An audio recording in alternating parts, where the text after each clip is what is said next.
നമസ്കാരം. കേരള ട്രഷറി കോഡിന്റെ 25ാമത്തെ എപ്പിസോഡാണ്. ഈ എപ്പിസോഡ് കഴിഞ്ഞ എപ്പിസോഡ് മുതൽ നമ്മൾ കേരള അക്കൗണ്ട് കോഡ് വോളിയം 2 തുടങ്ങിയിരുന്നു. അക്കൗണ്ട് കോഡ് തന്നെയാണ് ഇന്നും പറയുന്നത്. നമുക്കറിയാം, കേരള അക്കൗണ്ട് കോഡ് എന്ന് പറയുന്നത് നമ്മൾ ആദ്യമായിട്ട് മനസ്സിലാക്കേണ്ട ഒരു കാര്യം, നമ്മുടെ ട്രഷറികളിൽ നടക്കുന്ന അക്കൗണ്ടിങ്, അതിനെ സംബന്ധിക്കുന്ന വിശദാംശങ്ങളാണ്. എങ്ങനെയാണ് അക്കൗണ്ട് സെറ്റ് ചെയ്യേണ്ടത്, അതായത് സെൻട്രൽ ട്രഷറികളിലും മറ്റ് വിദേശ രാജ്യങ്ങൾക്കൊക്കെ ലേക്കുള്ള അക്കൗണ്ടുകൾ ഏത് രീതിയിൽ ക്ലാസിഫൈ ചെയ്യണം എന്നൊക്കെയുള്ള വിശദാംശങ്ങളാണ് ഈ കേരള അക്കൗണ്ട് കോഡ് വോളിയം 2 സൂചിപ്പിച്ചിട്ടുള്ളത്. അപ്പോൾ അത് ട്രഷറിയിൽ നടക്കുന്ന അക്കൗണ്ടുകളാണ്. അതുകൊണ്ടാണ് നമ്മൾ ഈ ഒരു പേപ്പർ, ഈ ഒരു പുസ്തകം ട്രഷറി കോഡിന്റെ ഒപ്പം വന്നിട്ടുള്ളത്.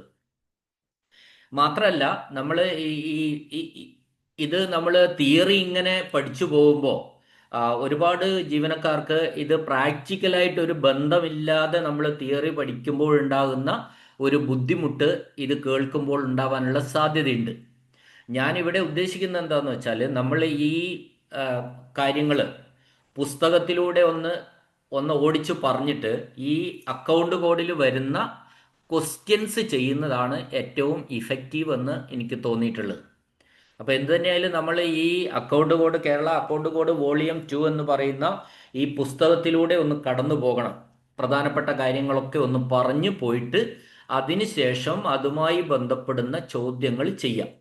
അങ്ങനെ ചെയ്യുമ്പോൾ നമുക്കെല്ലാം ചെയ്യാൻ പറ്റും. മറ്റേ നമ്മൾ പാഠത്തിലെ ഒരു കാര്യവും പറയാതെ നേരിട്ട് പോയിട്ട് കുറച്ച് ക്വസ്റ്റ്യൻ ആൻസർ എന്ന് പറയുമ്പോൾ പിന്നെ തലയും പാലും ഇല്ലാത്ത ഒരു അവസ്ഥയായിരിക്കും. അപ്പോൾ അത് ഒഴിവാക്കാൻ വേണ്ടിയാണ് പുസ്തകം ഒന്ന് ഡിസ്കസ് ചെയ്തതിന് ശേഷം നമ്മൾ ക്വസ്റ്റ്യൻസിലേക്ക് പോകും. എനിക്ക് പറയാനുള്ള ഒരു കാര്യം എന്താണെന്ന് വെച്ചാൽ, നമ്മൾ ഏത് പേപ്പറായാലും, ഡിപ്പാർട്ട്മെന്റൽ ടെസ്റ്റിന്റെ ഏത് പേപ്പറായാലും നമ്മൾ എഴുതുമ്പോൾ ശ്രദ്ധിക്കാനുള്ള വളരെ എളുപ്പമുള്ള ഒരു മാർഗം എന്താന്ന് പറഞ്ഞാൽ, നമ്മളിപ്പോൾ ഫോംസ് ഒക്കെ ചോദിക്കുകയാണെങ്കിൽ, അല്ലെ ആർട്ടിക്കിൾ ചോദിക്കുകയാണെങ്കിൽ, നമ്മൾ ചെയ്യേണ്ടത് ഈ ഓപ്ഷനിൽ നിന്ന് പിന്നെ പുസ്തകത്തിലേക്ക് പോവുക. ഇപ്പൊ നമുക്ക് 4 ഓപ്ഷൻ ആയിരിക്കുമല്ലോ തന്നിട്ടുണ്ടാവും. ഒരു ഫോം നമ്മളോട് ചോദിച്ചു, അപ്പൊ 4 ഫോം ഓപ്ഷൻ ആക്കി തന്നിട്ടുണ്ടാവും. അല്ലെ 4 ഫോംസ് തന്നിട്ടുണ്ടാവും. അങ്ങനെ തന്നു കഴിഞ്ഞാൽ ആ ഓപ്ഷൻ 4 എടുക്കുക. ആ ഓപ്ഷൻ 4 എടുത്ത് പുസ്തകത്തിൽ ചെക്ക് ചെയ്യുക. പുസ്തകം വെച്ചിട്ട് എഴുതുന്ന പരീക്ഷകളിൽ നമുക്കറിയാം, അപ്പോൾ ഒരേ സാമ്യമുള്ളത് പലതും ഉണ്ടെങ്കിൽ പോലും അങ്ങനെ ഉത്തരങ്ങളായിട്ടുള്ള ഓപ്ഷനിൽ നിന്ന് പുറകോട്ട് പോയി ഇൻഡെക്സ് ചെക്ക് ചെയ്തിട്ട് അത് ആൻസർ കണ്ടുപിടിക്കുന്ന രീതിയാണ് വളരെ നല്ലത്. അല്ലെങ്കിൽ എന്താന്ന് വെച്ചാൽ, നമുക്ക് ഈ പുസ്തകത്തിൽ ഓരോ പേജും പരിചയപ്പെട്ട് അല്ലെങ്കിൽ റൂൾസ് ആർട്ടിക്കിൾസ് ഒക്കെ ഇങ്ങനെ നമുക്ക് ബൈഹാർട്ട് ആയിരിക്കില്ല.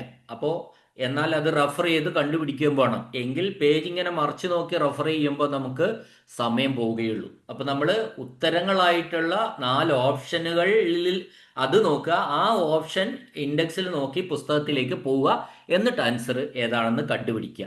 ആ രീതിയായിരിക്കും പിന്നെ എല്ലാ പേപ്പറുകൾക്കും നല്ലത് എന്നാണ് എനിക്ക് തോന്നിയിട്ടുള്ളത്. അല്ലാതെ നമുക്ക് ഡയറക്റ്റ് അറിയുന്ന കാര്യങ്ങൾ അല്ലാതെയും എഴുതാവുന്നതാണ്. നമുക്ക് ക്ലാസ്സിലേക്ക് പോകാം. ഇന്ന് നമ്മൾ പറയുന്നത് ആർട്ടിക്കിള്, പിന്നെ 6ാമത്തെ ആർട്ടിക്കിൾ മുതലാണ് നമ്മൾ പറയുന്നത്. ആ പേജ് പൊതുവെ ആ പേജില് പേജ് നമ്പർ 4ആണ്. ട്രഷറി കോഡിന്റെ വോളിയം 2ന്റെ പുസ്തകത്തിലെ പേജ് നമ്പർ 4ആണ്. ഈ 4-ല് ആർട്ടിക്കിൾ 7ഉം ആർട്ടിക്കിൾ 9ഉം വളരെ പ്രധാനപ്പെട്ടതാണ്. അതൊന്ന് നിങ്ങൾ ശ്രദ്ധിച്ച് മനസ്സിലാക്കി, അല്ലെങ്കിൽ അണ്ടർലൈൻ ചെയ്യേണ്ട, അത് ഒന്ന് നോക്കണം. അതിൽ നിന്ന് ക്വസ്റ്റ്യനുകൾ സ്ഥിരമായിട്ട് വരുന്നുണ്ട് എന്നാണ് മനസ്സിലാവുന്നത്. ഓക്കെ, നമ്മളപ്പോൾ നമ്മൾ ട്രാൻസാക്ഷൻ തന്നെയാണ് വീണ്ടും പറയുന്നത്, ഇടപാടുകൾ അഥവാ ട്രാൻസാക്ഷൻസ്. അപ്പോൾ ആ ട്രാൻസാക്ഷന് മറ്റ് സർക്കാരുകളുമായിട്ടുള്ള ഇടപാടുകൾ, നമ്മുടെ സർക്കാരല്ലാതെ മറ്റ് സർക്കാരുകളുമായിട്ടുള്ള ഇടപാടുകൾ സംസ്ഥാന ട്രഷറികളിലാണെങ്കിൽ, സ്റ്റേറ്റ് ട്രഷറികളിലാണെങ്കിൽ എങ്ങനെയാണെന്നാണ് ആദ്യം പറയുന്നത്. അപ്പോൾ ഒരു സംസ്ഥാനത്തിന്റെ ഒരു ട്രഷറിയിൽ കേന്ദ്ര സർക്കാരിന്റെ ഇടപാട്, അതെന്ന് വെച്ചാൽ മറ്റ് സംസ്ഥാന മറ്റ് സർക്കാരാണല്ലോ ഈ കേന്ദ്ര സർക്കാർ എന്ന് പറഞ്ഞാൽ. അപ്പോൾ നമ്മുടെ സ്റ്റേറ്റ് ട്രഷറിയിൽ കേന്ദ്ര സർക്കാരിന്റെ ഇടപാടുകൾ സംസ്ഥാന സർക്കാരിന്റെ ഇടപാടുകളിൽ നിന്ന് വ്യത്യസ്തമായിട്ട് വേറൊരു സെറ്റ് ബുക്കുകളും രജിസ്റ്ററുകളും വെച്ചിട്ട് അക്കൗണ്ട് ചെയ്യണം. അതായത് നമ്മുടെ സ്റ്റേറ്റ് ട്രഷറിയിൽ കേന്ദ്ര സർക്കാരിന്റെ കുറച്ച് ഇടപാട്, ആ ഇടപാട് ഈ പിന്നെ സംസ്ഥാനത്തിന്റെ ഇടപാടുകളുമായിട്ട് കൂട്ടിക്കുഴയ്ക്കാതെ നമ്മൾ സെപ്പറേറ്റ് ബുക്കും രജിസ്റ്ററും വെച്ചിട്ട് തന്നെ അതായത് ഈ കേന്ദ്ര ഗവൺമെന്റിന്റെ കേന്ദ്ര സർക്കാരിന്റെ ഇടപാടുകളാക്കി തന്നെ അതിന് വേറൊരു സെറ്റ് ബുക്കുകളും രജിസ്റ്ററുകളും വെച്ചിട്ട് അക്കൗണ്ട് ചെയ്യണം. അതാണ് നമ്മൾ ആർട്ടിക്കിൾ 6 പറയുന്നത്. ഇനി 7ാമത്തെ ആർട്ടിക്കിൾ പറയുന്നത് ഒരു ബാങ്ക് ട്രഷറിയിൽ നടക്കുന്ന കേന്ദ്ര സർക്കാരിന്റെ ഇടപാടുകൾ ബാങ്ക് നേരിട്ട് കേന്ദ്ര സർക്കാരിന്റെ അക്കൗണ്ടുകളിലേക്ക് കൊണ്ടുപോകുമ്പോൾ ട്രഷറി അക്കൗണ്ടുകളുടെ സെൻട്രൽ വിഭാഗത്തിൽ ക്ലാസിഫിക്കേഷൻ നടത്തിയിട്ട് യോജിച്ച ഹെഡുകളിൽ ഉൾപ്പെടുത്തിയിട്ടാവണം എന്നാണ് പറയുന്നത്. മനസ്സിലായോ എന്നറിയില്ല. ഒരു ബാങ്കിങ് ട്രഷറി, അതായത് ട്രഷറിയുടെ ഇടപാട് ബാങ്കിൽ നടക്കുന്ന ഒരു ബാങ്കിങ് ട്രഷറി. അപ്പോൾ ബാങ്കിങ് ട്രഷറിയിലെ ഇടപാട് എവിടെ? ബാങ്കിലാണ് നടക്കുക. ആ ബാങ്കിൽ കേന്ദ്ര സർക്കാരിന്റെ ഇടപാടുകൾ, ട്രാൻസാക്ഷൻസ് ബാങ്ക് കേന്ദ്ര സർക്കാരിന്റെ അക്കൗണ്ടുകളിലേക്ക് നേരിട്ട് അത് കൊണ്ടുപോകുമ്പോൾ ട്രഷറിയുടെ അക്കൗണ്ടുകളിൽ ട്രഷറിയുടെ സെൻട്രൽ വിഭാഗത്തിൽ ക്ലാസിഫിക്കേഷൻ നടത്തിയിട്ട് യോജിച്ച ഹെഡിൽ ഉൾപ്പെടുത്തിയിട്ട് വേണം കേന്ദ്ര സർക്കാരിന്റെ അക്കൗണ്ടുകളിലേക്ക് കൊണ്ടുപോകാൻ വേണ്ടിയിട്ട്. അതാണ് പറയുന്നത്. അപ്പോൾ ഒരു ബാങ്കിങ് ട്രഷറിയുടെ ട്രാൻസാക്ഷൻസ് നടക്കുന്നത് ബാങ്കിലാണ്. അപ്പോൾ ബാങ്ക് എന്ത് ചെയ്യുന്നു? കേന്ദ്ര സർക്കാരിന്റെ ഇടപാടുകൾ കേന്ദ്ര സർക്കാരിന്റെ അക്കൗണ്ടിലേക്ക് കൊണ്ടുപോകും. അങ്ങനെ കൊണ്ടുപോകുമ്പോൾ ഇപ്പുറത്ത് ട്രഷറി അക്കൗണ്ടുകളിലും അത് രേഖപ്പെടുത്തണം. ട്രഷറി അക്കൗണ്ടുകളിൽ സെൻട്രൽ എന്ന് പറയുന്ന വിഭാഗത്തിൽ, നമുക്കറിയാം സെൻട്രൽ എന്ന് പറഞ്ഞാൽ തന്നെ കേന്ദ്രം എന്നാണ്. അത് അങ്ങനെ ഒരു വിഭാഗം നമ്മുടെ ട്രഷറി അക്കൗണ്ടുകളിലുണ്ട്. ആ ട്രഷറി അക്കൗണ്ടുകളിലെ സെൻട്രൽ എന്ന വിഭാഗത്തിൽ അത് ക്ലാസിഫിക്കേഷൻ നടത്തിയിട്ട് യോജിച്ച ഹെഡുകളിൽ ഉൾപ്പെടുത്തിയിട്ട് മാത്രമേ ബാങ്ക് എന്ത് ചെയ്യാൻ പാടുള്ളൂ? കേന്ദ്ര സർക്കാരിന്റെ ഇടപാടുകൾ ബാങ്ക് നേരിട്ട് കേന്ദ്ര സർക്കാരിന്റെ അക്കൗണ്ടുകളിലേക്ക് കൊണ്ടുപോകാൻ പാടുള്ളൂ. മനസ്സിലായിട്ടുണ്ടാവും. അപ്പോൾ കേന്ദ്ര സർക്കാരിന്റെ അക്കൗണ്ടുകളിലേക്ക് ബാങ്ക് നേരിട്ടൊരു അക്കൗണ്ട് ട്രാൻസാക്ഷൻസ് കൊണ്ടുപോകുമ്പോൾ അതിനോടൊപ്പം തന്നെ നമ്മുടെ ട്രഷറികളിലെ സെൻട്രൽ വിഭാഗത്തിൽ, ട്രഷറി അക്കൗണ്ടിൽ സെൻട്രൽ വിഭാഗമുണ്ട്, സെൻട്രൽ പോർഷൻ എന്ന് പറയുന്ന, അതായത് കേന്ദ്ര ഗവൺമെന്റ് കൈകാര്യം ചെയ്യുന്ന ആ സെൻട്രൽ വിഭാഗത്തിൽ ക്ലാസിഫിക്കേഷൻ നടത്തി ഇവിടെ അതിന് പറ്റിയ ആ ട്രാൻസാക്ഷൻ ഏതാണോ അതിനു പറ്റിയ ഹെഡ് ഓഫ് അക്കൗണ്ടിൽ രേഖപ്പെടുത്തിയിട്ട് വേണം അങ്ങോട്ട് പോകാൻ. ഇനി അത്തരത്തിലുള്ള മൊത്തം ഡെബിറ്റും ക്രെഡിറ്റും കൊണ്ടുപോകുമ്പോൾ ബാങ്ക് എന്ത് ചെയ്യണം?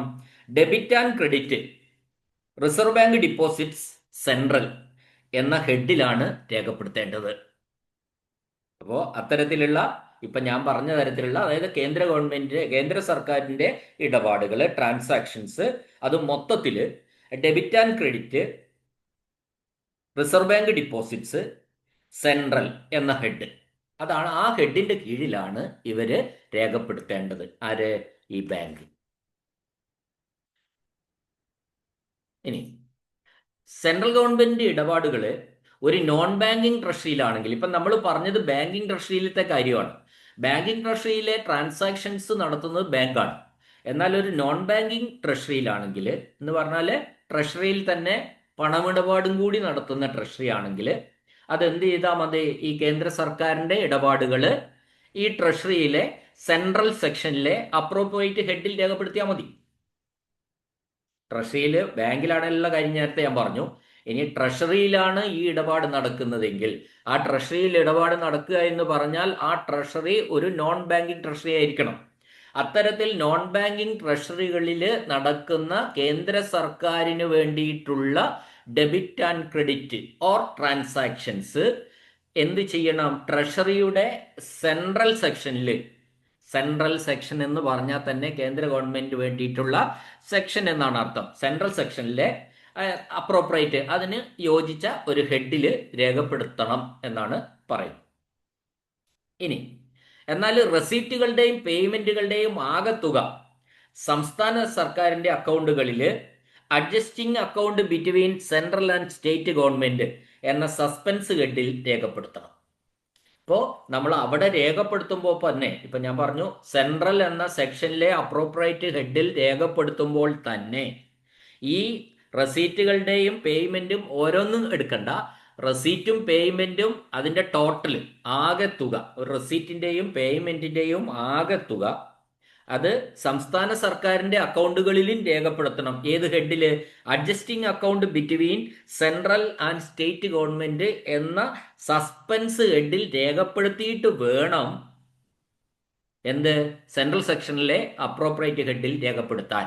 അപ്പൊ രണ്ടിടത്തുള്ള രേഖപ്പെടുത്തലായി എന്നാണ് ഞാൻ പറഞ്ഞത്. ഒന്ന്, സെൻട്രൽ ഗവൺമെന്റ് ഇടപാടുകളെ നോൺ ബാങ്കിങ് ട്രഷറിയിലാണെങ്കിൽ അത് ആ ട്രഷറിയിൽ ഉള്ള സെൻട്രൽ സെക്ഷനിലെ അപ്രോപ്രിയേറ്റ് ഹെഡിൽ രേഖപ്പെടുത്തണം. അത് നിർബന്ധമാണ്. ഒപ്പം നമ്മൾ റെസീറ്റിന്റെയും പേയ്മെന്റിന്റെയും ടോട്ടല് ഓരോ ലൈനിലും പിടിക്കണ്ട, റെസീറ്റും പേയ്മെന്റിന്റെയും ടോട്ടല് സംസ്ഥാന സർക്കാരിന്റെ അക്കൗണ്ടുകളിൽ ഹെഡ് ഇതാണ്, adjusting account between central and state government എന്ന സസ്പെൻസ് ഹെഡിൽ രേഖപ്പെടുത്തണം. അപ്പൊ ഇവിടെ ട്രഷറിയിൽ രണ്ട് രേഖപ്പെടുത്തലായി എന്ന് നിങ്ങൾക്ക് മനസ്സിലായിട്ടുണ്ടാവും. ഒന്ന്, സ്റ്റേറ്റ് റെസീറ്റിന്റെയും പേയ്മെന്റിന്റെയും ടോട്ടൽ സംസ്ഥാന സർക്കാരിന്റെ അക്കൗണ്ടിൽ ഈ ഒരു ഹെഡിൽ ഈ സസ്പെൻസ് ഹെഡിൽ രേഖപ്പെടുത്തണം. ഒപ്പം സെൻട്രൽ ട്രഷറിയിലെ സെൻട്രൽ സെക്ഷനിലെ അപ്രോപ്രിയേറ്റ് ഹെഡിലും രേഖപ്പെടുത്തണം. അപ്പൊ ഈ പേപ്പറിൽ ത്രൂ ഔട്ട് നമ്മളിങ്ങനെ അക്കൗണ്ടിങ്, അതിന്റെ ക്ലാസിഫിക്കേഷൻ, അത് ഏതൊക്കെ രജിസ്റ്ററിൽ രേഖപ്പെടുത്തണം, ഇത്തരം കാര്യങ്ങളാണ് പറഞ്ഞു പോകുന്നത്. ഓക്കെ, അപ്പൊ ഞാൻ സെൻട്രൽ ഗവൺമെന്റ് ഇടപാടുകളെ banking treasury, non banking treasury ആണെങ്കിൽ എങ്ങനെയാണെന്നാണ് പറഞ്ഞത്. നോൺ ബാങ്കിങ് ട്രഷറി ആണെങ്കിൽ ഒന്ന്, ട്രഷറിയിലെ സെൻട്രൽ സെക്ഷനിലെ അപ്രോപ്രിയേറ്റ് ഹെഡിൽ രേഖപ്പെടുത്തണം. ഏതിന്? കേന്ദ്ര ഗവൺമെന്റിന് വേണ്ടിയിട്ടുള്ള ഇടപാടുകള്. ഒപ്പം എന്ത് ചെയ്യണം? ഈ നമ്മുടെ ആ കേന്ദ്ര ഗവൺമെന്റിന് വേണ്ടിയിട്ടുള്ള ഇടപാടുകളുടെ ട്രാൻസാക്ഷന്റെ ടോട്ടൽ പേയ്മെന്റും ടോട്ടൽ റെസീറ്റും, ഇപ്പൊ ടോട്ടൽ പേയ്മെന്റ് ആൻഡ് റെസീറ്റ്, ആ റെസീറ്റ് രണ്ടും സംസ്ഥാന സർക്കാരിന്റെ അക്കൗണ്ടുകളിൽ രേഖപ്പെടുത്തുകയും വേണം. അത് ടോട്ടൽ രേഖപ്പെടുത്തിയാൽ മതി. അത് ഏത് ഹെഡിൽ രേഖപ്പെടുത്തണം? Adjusting account between central and state government എന്ന അക്കൗണ്ടിൽ രേഖപ്പെടുത്തണം. അതൊരു സസ്പെൻസ് അക്കൗണ്ട് ആണ്, ആ സസ്പെൻസ് അക്കൗണ്ടിൽ രേഖപ്പെടുത്തണം. ഇനി 8ാമത്തെ ആർട്ടിക്കിൾ പറയുന്നത്, മറ്റ് സംസ്ഥാനങ്ങളുമായി ബന്ധപ്പെട്ട ഇടപാടുകൾ ഒരു ബാങ്കിലോ ബാങ്കിങ് ട്രഷറിയിലോ നോൺ ബാങ്കിങ് ട്രഷറിയിലോ നടക്കുന്നതായാലും ട്രഷറി അക്കൗണ്ടുകളുടെ സംസ്ഥാന വിഭാഗത്തിൽ Inter state suspense account government of dash എന്ന സസ്പെൻസ് അക്കൗണ്ടിൽ ക്ലാസിഫൈ ചെയ്യണം. മനസ്സിലായിട്ടുണ്ടാവുമല്ലോ. മറ്റ് സംസ്ഥാനങ്ങളുമായി ബന്ധപ്പെട്ട ഇടപാടുകൾ, വേറൊരു സംസ്ഥാനത്തിന് വേണ്ടിയിട്ടുള്ള ഒരു പേയ്മെന്റ്, അല്ലെങ്കിൽ വേറൊരു സംസ്ഥാനത്തിന് വേണ്ടിയിട്ടുള്ള റെസീറ്റ്, അല്ലെങ്കിൽ ഇത് രണ്ടും പെടുന്നത്, അതിനാണല്ലോ നമ്മൾ ട്രാൻസാക്ഷൻ എന്ന് പറയുന്നത്. ആ ട്രാൻസാക്ഷൻ അതൊരു ബാങ്കിങ് ട്രഷറിയിലായാലും ശരി, ഒരു നോൺ ബാങ്കിങ് ട്രഷറിയിലായാലും ശരി, അത് ട്രഷറി അക്കൗണ്ടുകളുടെ എവിടെ രേഖപ്പെടുത്തിയിരിക്കണം? സംസ്ഥാന വിഭാഗത്തിൽ, സെൻട്രൽ വിഭാഗത്തിൽ അല്ല, സംസ്ഥാന വിഭാഗത്തിൽ രേഖപ്പെടുത്തണം. ഏത് ഹെഡിൽ ക്ലാസിഫൈ ചെയ്യണം? ഏത് സസ്പെൻസ് അക്കൗണ്ടിൽ ക്ലാസിഫൈ ചെയ്യണം? ആ സസ്പെൻസ് അക്കൗണ്ട് ഇതാണ്, Inter state suspense account government of Karnataka, like that. അങ്ങനെ സസ്പെൻസ് അക്കൗണ്ടിൽ ആദ്യം ക്ലാസിഫൈ ചെയ്യണം. ഇതൊരു ക്ലാസിഫിക്കേഷനാണ്, തരംതിരിക്കലാണ് എന്ന് നമ്മൾ മനസ്സിലാക്കുക. അപ്പോൾ ഒരിക്കൽ കൂടി ഞാൻ പറയാം, വേറൊരു ഞാൻ കർണാടക സർക്കാരിന് വേണ്ടിയിട്ടുള്ള ഒരു ട്രാൻസാക്ഷൻ, ഇടപാട്, ഡെബിറ്റോ ആയിക്കോട്ടെ ക്രെഡിറ്റ് ആയിക്കോട്ടെ. അപ്പൊ അങ്ങനെ ഒരു ഡെബിറ്റോ ക്രെഡിറ്റോ വേറൊരു സംസ്ഥാനത്തിന് വേണ്ടിയിട്ട് ഇവിടെ നമ്മുടെ ട്രഷറിയിൽ നടന്നാൽ, ആ ട്രഷറിയിലായാലും ശരി, ബാങ്കിലായാലും ശരി, ബാങ്കിങ് ട്രഷറിയിലായാലും ശരി, നോൺ ബാങ്കിങ് ട്രഷറിയിലായാലും ശരി, അത് നടന്നിട്ടുണ്ടെങ്കിൽ നമ്മൾ എന്ത് ചെയ്യണം? നമ്മുടെ സംസ്ഥാന സർക്കാരിന്റെ വിഭാഗം, സംസ്ഥാന വിഭാഗത്തില് ഒരു ഹെഡ്, ഒരു സസ്പെൻസ് അക്കൗണ്ടിൽ ക്ലാസിഫൈ ചെയ്തിട്ട് വേണം അങ്ങോട്ട് പോകാൻ. Inter state suspense account government of Karnataka. ഇത്രയും ഈ സസ്പെൻസ് ഹെഡിൽ ആണ് നമ്മൾ ക്ലാസിഫൈ ചെയ്യേണ്ടതെന്നാണ് പറഞ്ഞത്. ഇപ്പൊ ചിലപ്പോൾ ചോദിക്കാം, വേറൊരു സംസ്ഥാനത്തിന് വേണ്ടിയിട്ടുള്ള ഒരു ട്രാൻസാക്ഷൻ എങ്ങനെ ക്ലാസിഫൈ ചെയ്യണം? അപ്പോൾ അത് സസ്പെൻസ് അക്കൗണ്ടിൽ ക്ലാസിഫൈ. ഏത് suspense account? Inter state suspense account government of Karnataka എന്ന് പറയുന്ന ആ സസ്പെൻസ് അക്കൗണ്ടിൽ ക്ലാസിഫൈ ചെയ്യണം. ഇപ്പൊ നമ്മൾ ഇപ്പൊ പറഞ്ഞത് സംസ്ഥാന ട്രഷറികളിൽ നടക്കുന്ന ട്രാൻസാക്ഷനെ പറ്റിയ. സംസ്ഥാന ട്രഷറികളിൽ കേന്ദ്ര സർക്കാരിന് വേണ്ടിയിട്ട് നടക്കുന്ന ട്രാൻസാക്ഷന് നമ്മൾ പറഞ്ഞു. ഒപ്പം നമ്മൾ സംസ്ഥാന ട്രഷറികളിൽ മറ്റ് സ്റ്റേറ്റുകൾക്ക്, മറ്റ് സംസ്ഥാനങ്ങൾക്കുമായിട്ട് ബന്ധപ്പെട്ട receipts and payment or transactions ആണ് പറഞ്ഞത്. ഇനി സെൻട്രൽ ട്രഷറികളിലാണ് ഇത് നടക്കുന്നതെങ്കിൽ സെൻട്രൽ ട്രഷറികളിൽ നടക്കുന്ന ഇടപാടുകൾ. ഇപ്പോൾ ഒരു സെൻട്രൽ ട്രഷറി, അതാണ് ആർട്ടിക്കിൾ 9 പറയുന്നത്. ഒരു സെൻട്രൽ ട്രഷറിയിൽ നിന്ന് ആരംഭിക്കുന്ന ഒരു സംസ്ഥാന സർക്കാരിന് വേണ്ടിയിട്ടുള്ള ഇടപാടുകൾ. അങ്ങനെയാവാലോ. ഇപ്പം നമ്മൾ നേരത്തെ കണ്ടത് സംസ്ഥാന ട്രഷറിയിൽ കേന്ദ്ര സർക്കാരിന് വേണ്ടിയിട്ടുള്ള ട്രാൻസാക്ഷൻസാണ് പറഞ്ഞത്. തിരിച്ച് നമ്മൾ പറയുന്നു, ഒരു സെൻട്രൽ ട്രഷറി, നമുക്കറിയാം സെൻട്രൽ ട്രഷറി എന്ന് പറഞ്ഞാൽ സംസ്ഥാന ഗവൺമെന്റിന്റെ നിയന്ത്രണത്തിലല്ലാത്ത ട്രഷറിയാണ് നമ്മൾ സെൻട്രൽ ട്രഷറി എന്ന് പറയുന്നത്. അത്തരം സെൻട്രൽ ട്രഷറിയിൽ ആരംഭിക്കുന്ന ഒരു സംസ്ഥാന സർക്കാരിന് വേണ്ടിയിട്ടുള്ള ഇടപാടുകൾ, ഒരു ട്രാൻസാക്ഷൻസ്, ട്രഷറി അക്കൗണ്ടുകളിൽ എന്ത് രേഖപ്പെടുത്തണം? ഒരു ഹെഡിൽ രേഖപ്പെടുത്തണം എന്നാ പറഞ്ഞത്. ആ ഹെഡ് ഇതാണ്: adjusting account between central and state government hyphen government of, ഇപ്പൊ കേരളയ്ക്ക് വേണ്ടിയിട്ടാണ് ഗവൺമെന്റ് ഓഫ് കേരള എന്ന ഹെഡിൽ ക്ലാസിഫൈ ചെയ്യണം. ഒരിക്കൽ കൂടി പറയാം, മനസ്സിലായിട്ടുണ്ടാവും എന്ന് വിചാരിക്കുന്നു. നമ്മളെ സംസ്ഥാനത്തിന് വേണ്ടിയിട്ടുള്ള ഒരു ട്രാൻസാക്ഷൻ സെൻട്രൽ ട്രഷറിയിൽ നടന്നു. സെൻട്രൽ ട്രഷറി എന്ന് പറഞ്ഞാൽ നമ്മുടെ നിയന്ത്രണത്തിലുള്ളതല്ല, കേന്ദ്ര ഗവൺമെന്റ് നിയന്ത്രണത്തിലുള്ളതാണ് സെൻട്രൽ ട്രഷറി. ആ ട്രഷറിയിൽ നമ്മുടെ സംസ്ഥാനത്തിന് വേണ്ടി, കേരള സംസ്ഥാനത്തിന് വേണ്ടി നടന്നിട്ടുള്ള ഒരു ട്രാൻസാക്ഷൻ എങ്ങനെ രേഖപ്പെടുത്തും? ആ ട്രാൻസാക്ഷൻ ഇന്ന ഹെഡിൽ രേഖപ്പെടുത്തണമെന്നാണ്. ആ ഹെഡ് ഇതാണ്: adjusting account between central and state government hyphen government of Kerala എന്ന ഹെഡിൽ തരംതിരിക്കണം. തരംതിരിക്കുക എന്ന് പറഞ്ഞാൽ രേഖപ്പെടുത്തണം, ക്ലാസിഫൈ ചെയ്യണം എന്നാണ് പറഞ്ഞത്. ഇനി ഒരു സെൻട്രൽ നോൺ ബാങ്ക് ട്രഷറിയിൽ നിന്ന് ആരംഭിക്കുന്ന സംസ്ഥാന സർക്കാരിന് വേണ്ടിയിട്ടുള്ള ഇടപാടുകൾ. ഇപ്പൊ നമ്മൾ ഇപ്പൊ പറഞ്ഞത് ഒരു ബാങ്കിങ് ട്രഷറിയാണ്. ഇനി നോൺ ബാങ്കിങ് ട്രഷറിയിൽ നിന്ന് ആരംഭിക്കുന്ന സംസ്ഥാന സർക്കാരിന് വേണ്ടിയിട്ടുള്ള ഇടപാടുകൾ ഒരു സംസ്ഥാന ജില്ലാ ട്രഷറിയുടെ കീഴിൽ ട്രഷറി അക്കൗണ്ടുകളുടെ സംസ്ഥാന വിഭാഗത്തിലെ റെസീറ്റുകളുടെയും പേയ്മെന്റുകളുടെയും ഹെഡിന് കീഴിൽ കണക്കാക്കണം. അങ്ങനെ കണക്കാക്കിയ മൊത്തം തുകകൾ കേന്ദ്ര സംസ്ഥാന സർക്കാരുകൾ തമ്മിലുള്ള അക്കൗണ്ടുകൾ ക്രമീകരിക്കൽ, adjusting accounts between central and state government എന്ന സസ്പെൻസ് അക്കൗണ്ടിന് കീഴിൽ ക്രമീകരിക്കണം, ക്ലാസിഫൈ ചെയ്യണം. അപ്പൊ നമ്മൾ ഇങ്ങനെ പറയുമ്പോൾ ഒരു സെൻട്രൽ നോൺ ബാങ്കിങ് ട്രഷറി, കേന്ദ്ര ഗവൺമെന്റിന്റെ ഒരു നോൺ ബാങ്കിങ് ആയിട്ടുള്ള ട്രഷറിയിൽ നിന്ന് ഒരിടപാട് ആരംഭിക്കുകയാണ്. ആർക്ക് വേണ്ടിയിട്ട്? കേരള സർക്കാരിന് വേണ്ടിയിട്ടാണെന്ന് വെച്ചോളൂ. സംസ്ഥാന സർക്കാരിന് വേണ്ടിയിട്ട്. നമ്മളിപ്പോ ഇതിന് മുന്നേ നമ്മൾ പറഞ്ഞത് എന്താ? ഒരു ബാങ്കിങ് ട്രഷറി, ആരുടെ? കേന്ദ്ര ഗവൺമെന്റിന്റെ ഒരു ബാങ്കിങ് ട്രഷറിയിൽ സംസ്ഥാനത്തിന് വേണ്ടി ഒരു ഇടപാട് നടന്നാൽ ഏത് ഹെഡിൽ ക്ലാസിഫൈ ചെയ്യണമെന്നാണ് പറഞ്ഞത്. ഇനി നമ്മൾ പറയുന്നത് ഒരു സെൻട്രൽ ട്രഷറിയിൽ, സെൻട്രൽ നോൺ ബാങ്കിങ് ട്രഷറിയിൽ, അതായത് ഇടപാട് ട്രഷറിയിൽ തന്നെ നടക്കുന്നു, ബാങ്കിലല്ല, അങ്ങനെയുള്ള ഒരു സെൻട്രൽ നോൺ ബാങ്കിങ് സബ് ട്രഷറിയിൽ നിന്നാണ് ആരംഭിക്കുന്നതെങ്കിൽ ഒരു സംസ്ഥാന സർക്കാരിന് വേണ്ടിയിട്ടുള്ള ഇടപാടുകൾ ആദ്യം എന്ത് ചെയ്യണം? സംസ്ഥാനത്തുള്ള ജില്ലാ ട്രഷറിയുടെ കീഴിൽ ട്രഷറി അക്കൗണ്ടുകളുടെ സംസ്ഥാന വിഭാഗത്തിലെ റെസീറ്റുകളുടെയും പേയ്മെന്റിന്റെയും കീഴിൽ കണക്കാക്കണം. അപ്പോൾ സംസ്ഥാന വിഭാഗത്തിലെ അങ്ങനെ ഒരു ഇടപാട് നടക്കുമ്പോൾ അത് സംസ്ഥാന വിഭാഗത്തിലെ റെസീറ്റുകളുടെയും പേയ്മെന്റുകളുടെയും ഹെഡിന് കീഴിൽ കണക്കാക്കിയതിന് ശേഷം അതിന്റെ ടോട്ടൽ എടുക്കുക. അതിന്റെ ടോട്ടൽ റെസീറ്റും ടോട്ടൽ പേയ്മെന്റും എടുത്തിട്ട് ആ രണ്ട് തുകകൾ എന്തിലേക്ക് ഡെബിറ്റ് ചെയ്യുക, എന്തിലേക്ക് ക്ലാസിഫൈ ചെയ്യുക?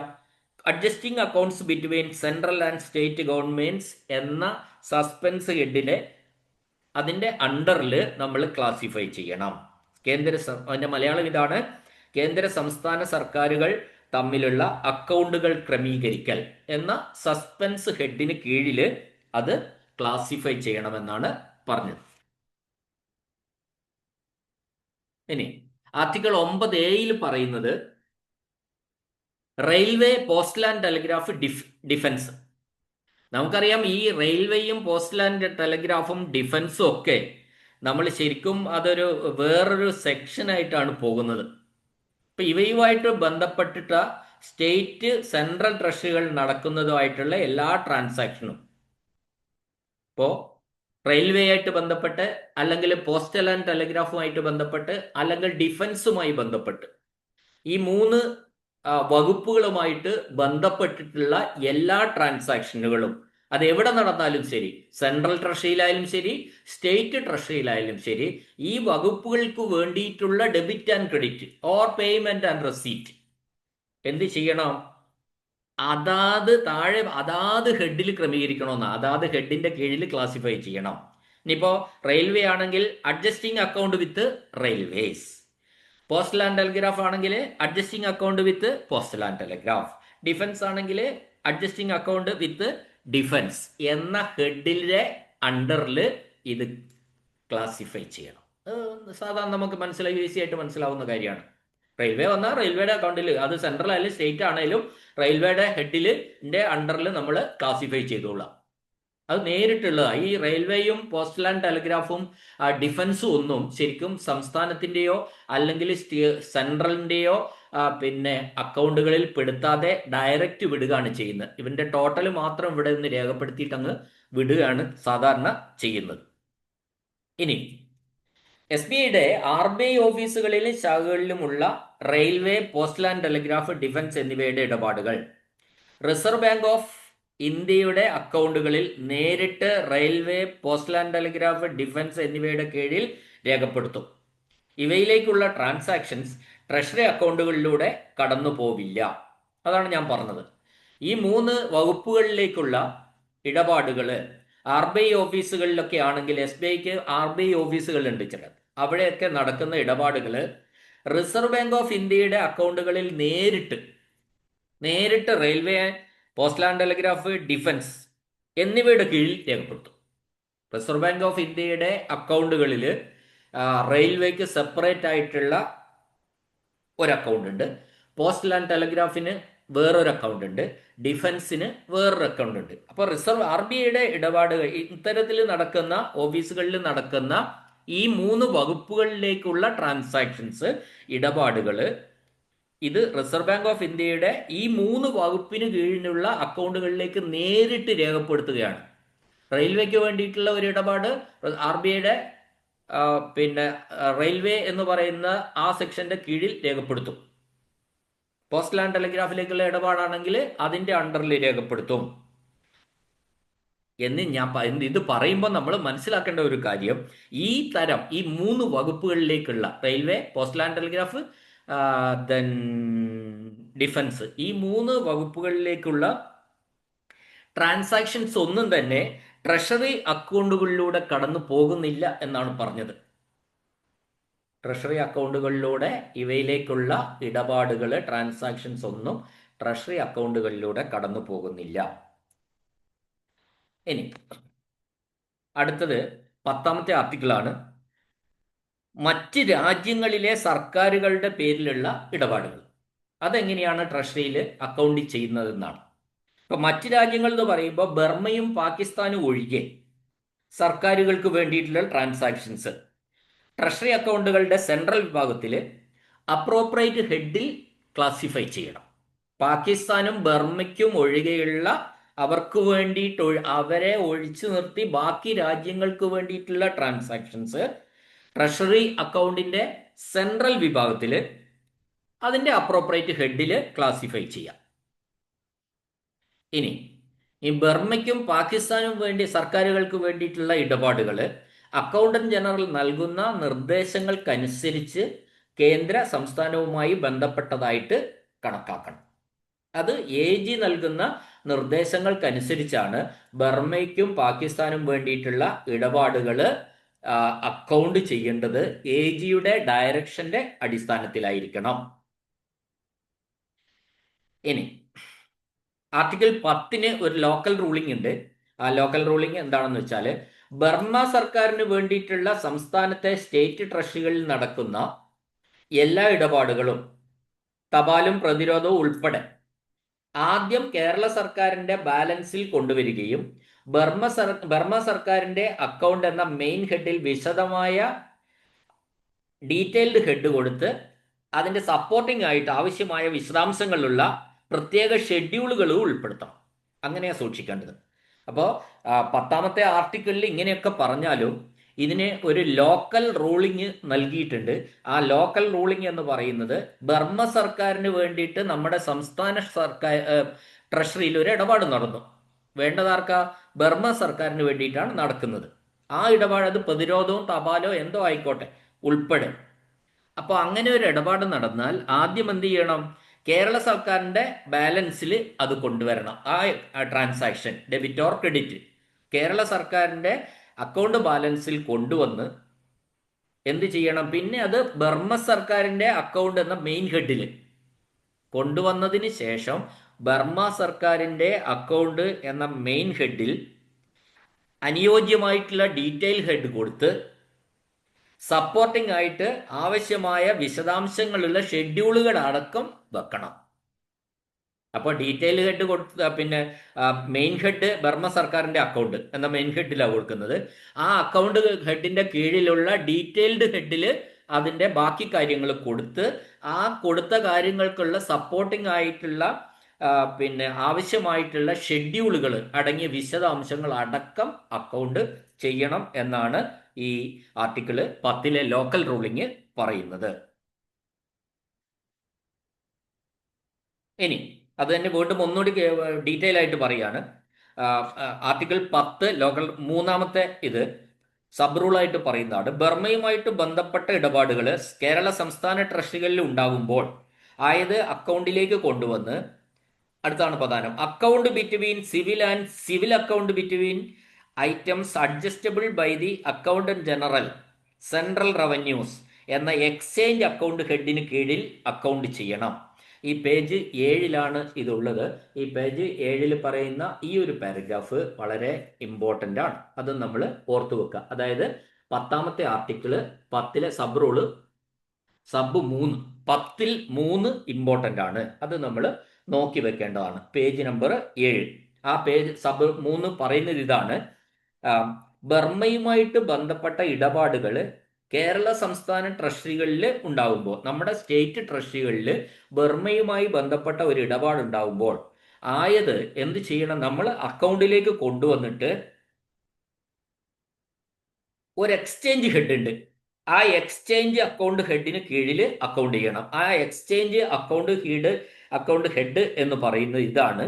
Account between civil and civil account between central revenues and Kerala items adjustable by the accountant general central revenues എന്ന ഒരു ഹെഡിന്റെ, അതാണ് എക്സ്ചേഞ്ച് അക്കൗണ്ട് ഹെഡിന്റെ കീഴിൽ അക്കൗണ്ട് ചെയ്യണം എന്നാണ് അത് പറയുന്നത്. അത് ആർട്ടിക്കിൾ 3 ആർട്ടിക്കിൾ 10 3 എന്ന് പറയുന്ന അതിൽ പറയുന്നുണ്ട് വിശദമായിട്ട്. നിങ്ങൾ ഒന്ന് നോക്കണം. അത് ആ ഒരു പിന്നെ എക്സ്ചേഞ്ച് അക്കൗണ്ട് ഹെഡിന് കീഴിൽ അക്കൗണ്ട് ചെയ്യണം. ഈ തരത്തിലാണ് ആ ചോദ്യങ്ങളൊക്കെ വരിക. അപ്പൊ നമ്മൾ അതൊന്ന് മനസ്സിലാക്കി വെക്കുക.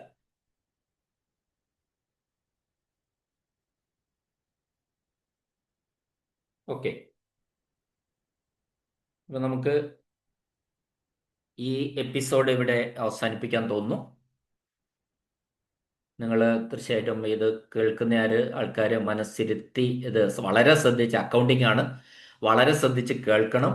കേട്ടിട്ട് കാര്യങ്ങൾ മനസ്സിലാക്കണം. അപ്പോൾ ഇതെല്ലാം കഴിയുമ്പോൾ നമ്മുടെ ഈ പിന്നെ കേരള അക്കൗണ്ട് കോഡിനെ പറ്റിയുള്ള ഒരു ധാരണ, ഒരു ബ്രോഡ് ഔട്ട്ലുക്ക് നിങ്ങൾക്കുണ്ടാവും.